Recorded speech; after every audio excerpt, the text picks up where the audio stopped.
Halo pemirsa UGTV, saya Stephen Sandi. Dan saya Adisti Lestari, salam jumpa di Info Kampus episode ke-461. Seperti biasa, Info Kampus akan menyajikan informasi aktual dari berbagai kegiatan di kampus Universitas Gunadarma. Betul sekali Stephen, informasi yang kami rangkum mencakup Kampus Depok, Kampus Kalimalang, Kampus Cakung, Kampus Karawaci, dan Kampus Cengkareng Universitas Gunadarma. Info Kampus, aktual seputar kampus Universitas Gunadarma.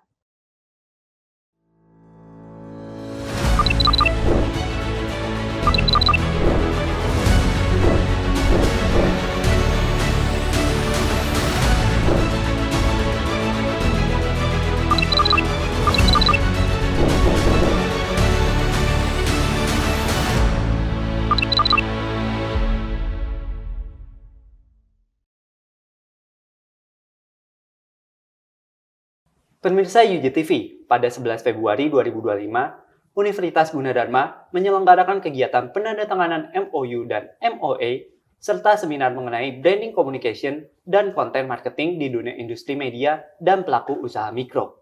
Kegiatan ini diselenggarakan di Auditorium Kampus F8 Universitas Gunadarma. Kegiatan tersebut diikuti oleh Kantor Berita Antara dan Universitas Esa Unggul. Seminar ini diharapkan dapat memperlihatkan pentingnya kolaborasi untuk meraih kecepatan digitalisasi. Seperti apa jalannya kegiatan tersebut? Berikut liputannya. Pada Selasa, 11 Februari 2025, Universitas Gunadarma melaksanakan kegiatan penandatanganan MOU dan MOA serta seminar Branding Communication and Content Marketing di dunia industri media dan pelaku usaha mikro yang diikuti oleh Kantor Berita Antara dan Universitas Esa Unggul yang dilaksanakan secara langsung di Auditorium Kampus F8 Universitas Gunadarma.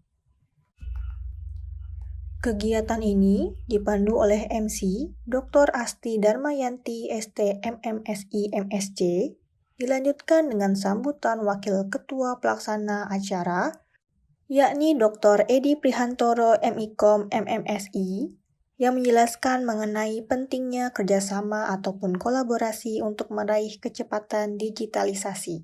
Kemudian, sambutan dilanjutkan oleh Direktur Utama Kantor Berita Antara, yakni Dr. Andes Ahmad Munir, yang menjelaskan bagaimana Kantor Berita Antara mumpuni dalam mendukung kolaborasi digital. UGTV, TV Gunadarma yang berbasis komunitas.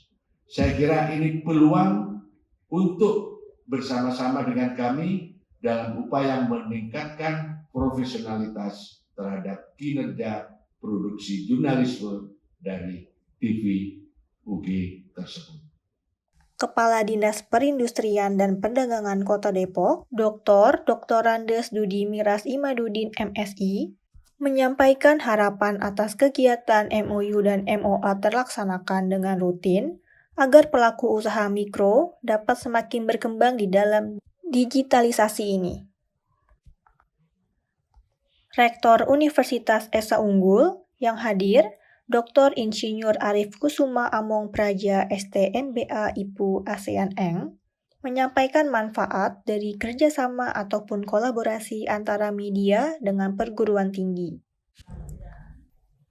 Sambutan dilanjut oleh Rektor Universitas Gunadarma, yakni Profesor Dr. IS Margianti SEMM,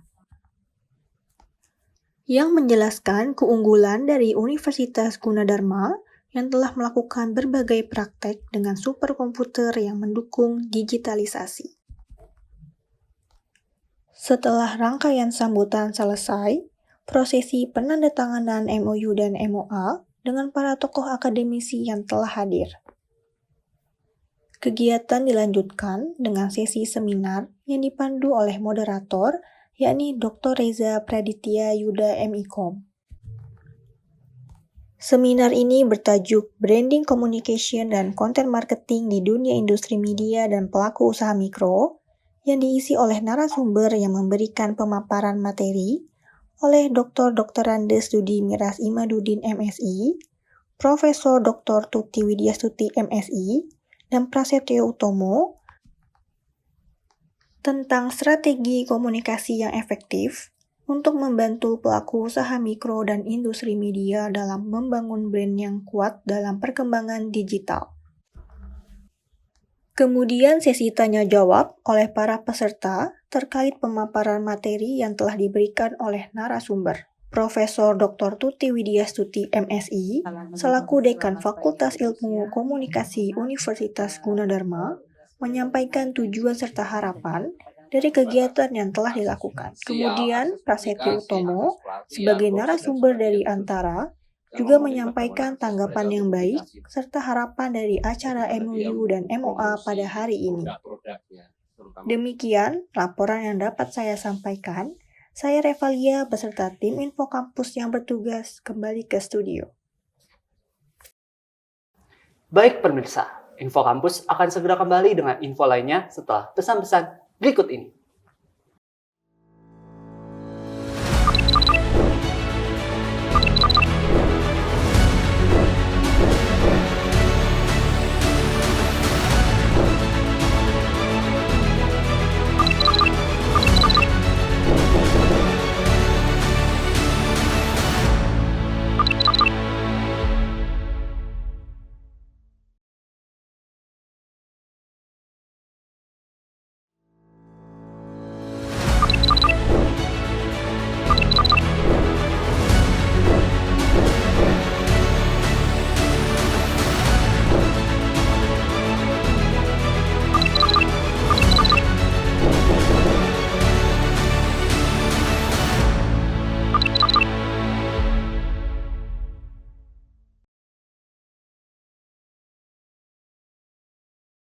Pemirsa Yudi TV, pada 17 Februari 2025, Universitas Gunadarma kembali menyelenggarakan seminar dan workshop desain industri series kedua dengan tema Menggali Potensi Desain Industri dan Strategi Mendapatkan Perlindungannya.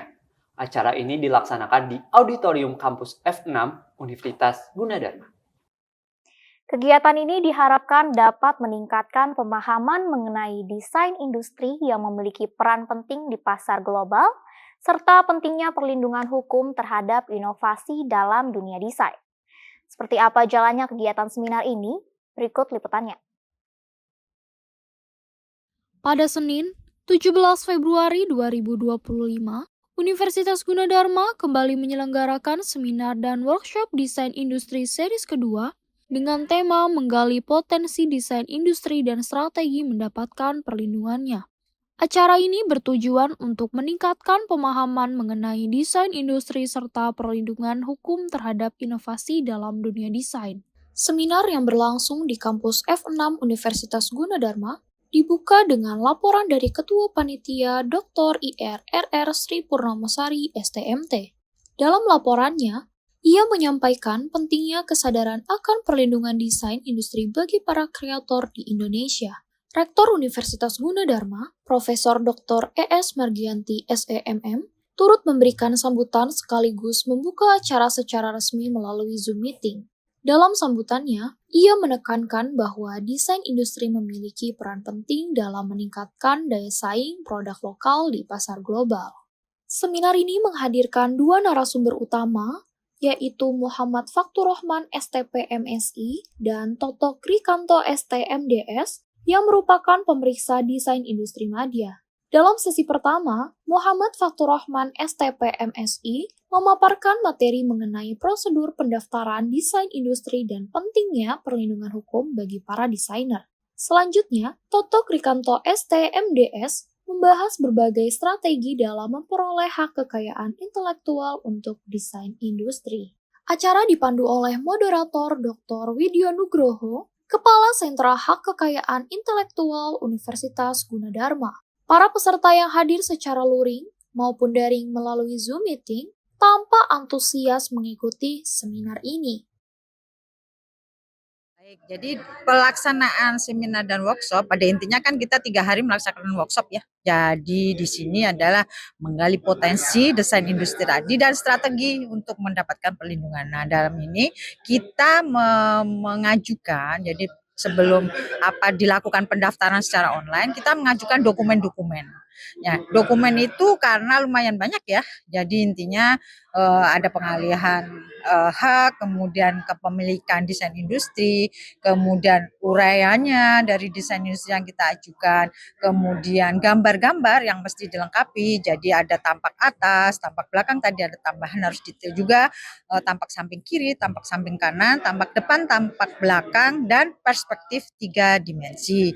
Nah itu perlu dilakukan. Nah, dalam workshop ini kita diberi kesempatan untuk istilah mengajukan usulan desain industri tersebut, dan ada pemeriksa dari DJKI sebagai pemeriksa desain industri yang artinya akan memberikan arahan supaya yang kita ajukan itu sudah memenuhi persyaratan, dan karena kan lumayan lama ya untuk ya desain industri tadi, karena kan itu harus kita mengajukan klaim kita ya, artinya yang kita ajukan itu tadi berturut-turut, kalau cepat bisa sampai 7 bulan, tapi kalau ada masalah harus pemeriksaan dan lain-lain itu bahkan sampai 1 tahun. Nah, tujuan ini sangat bagus karena setiap dosen itu kan diberi kesempatan ya untuk meningkatkan kualitas dari dosen tersebut sendiri, artinya dia akan penggunaannya untuk jabatan fungsional, untuk penilaian beban kinerja dosen, kemudian nanti juga untuk perankingan Sinta, yang itu akan berimbas perankingan tersebut selain untuk ke dosen sendiri, kemudian ke program studi, naik lagi ke level pengelola, naik lagi level ke Universitas Gunadarma. Nah itu sangat-sangat dibutuhkan di dalam perankingan yang nanti berakibat kepada kelompok penelitian ya yang ada di universitas yang ada di Indonesia, jadi di kementerian ya, seperti itu harus ada rankingan. Nah, hal-hal tersebut sangat dibutuhkan, terutama jadi kita di Universitas Gunadarma itu ya bersatu ya, artinya membuat usulan-usulan yang memang untuk kekayaan intelektual yang nantinya juga akan meningkatkan kualitas dari Universitas Gunadarma juga. Sesi diskusi dan tanya jawab menjadi momen yang paling interaktif, di mana para peserta dapat langsung berkonsultasi dengan narasumber terkait tantangan dan peluang dalam perlindungan desain industri. Sebagai penutup, dilakukan penyerahan sertifikat kepada para narasumber dan moderator sebagai bentuk apresiasi atas kontribusi mereka dalam acara ini. Acara diakhiri dengan sesi foto bersama yang menandai suksesnya seminar yang telah berlangsung selama 3 jam ini. Dengan terselenggaranya acara ini, diharapkan para desainer dan inovator semakin sadar akan pentingnya melindungi hasil karyanya dan mampu bersaing di industri kreatif dengan lebih percaya diri. Setelah mengikuti acara ini tuh sangat menarik sekali ya Kak, ilmu yang kami dapat juga banyak, seperti gimana sih caranya kita mengajukan hak intelektual gitu, khususnya di desain industri, dan untuk penyampaian materinya sih banyak banget, daging banget lah Kak ibaratnya, dan seru sekali.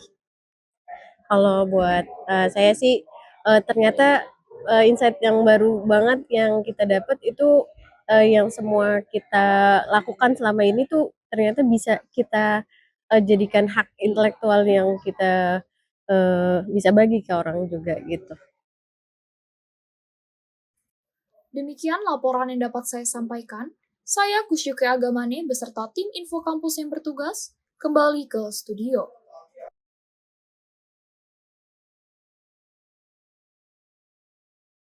Baik pemirsa, Info Kampus akan segera kembali dengan info lainnya setelah pesan-pesan berikut ini.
Halo movie enthusiast, kembali lagi bersama saya Demonic Syafia.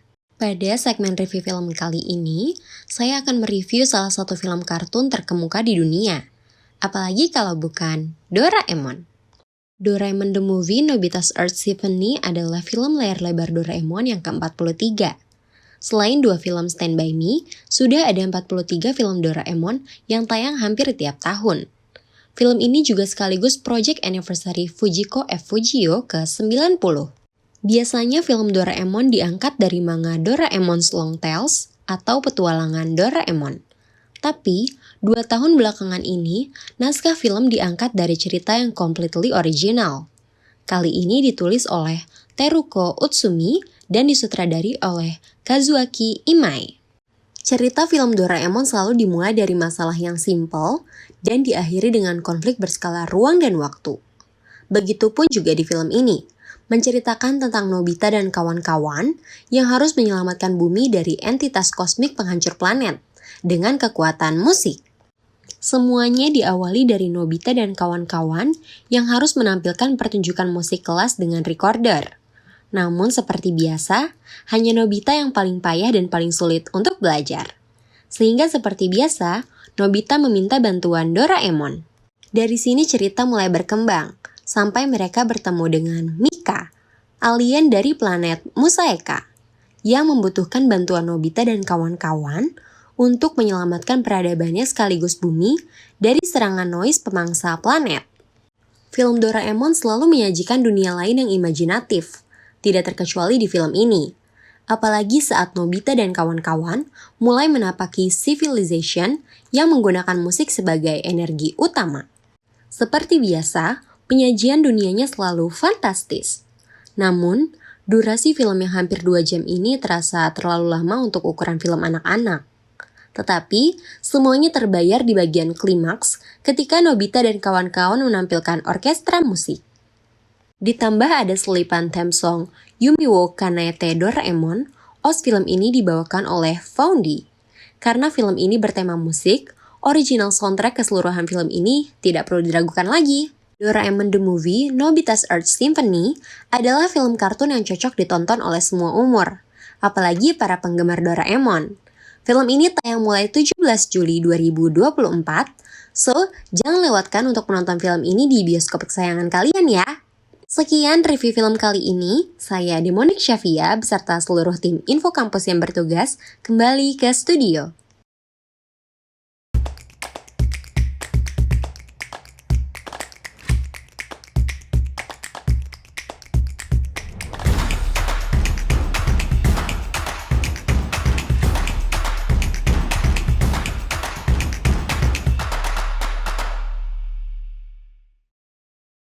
Baik pemirsa, berakhir sudah Info Kampus untuk episode ke-461. Saya Stephen Sandi. Dan saya Adisti Dwi Lestari beserta tim Info Kampus yang bertugas mengucapkan selamat menunaikan ibadah puasa dan sampai jumpa.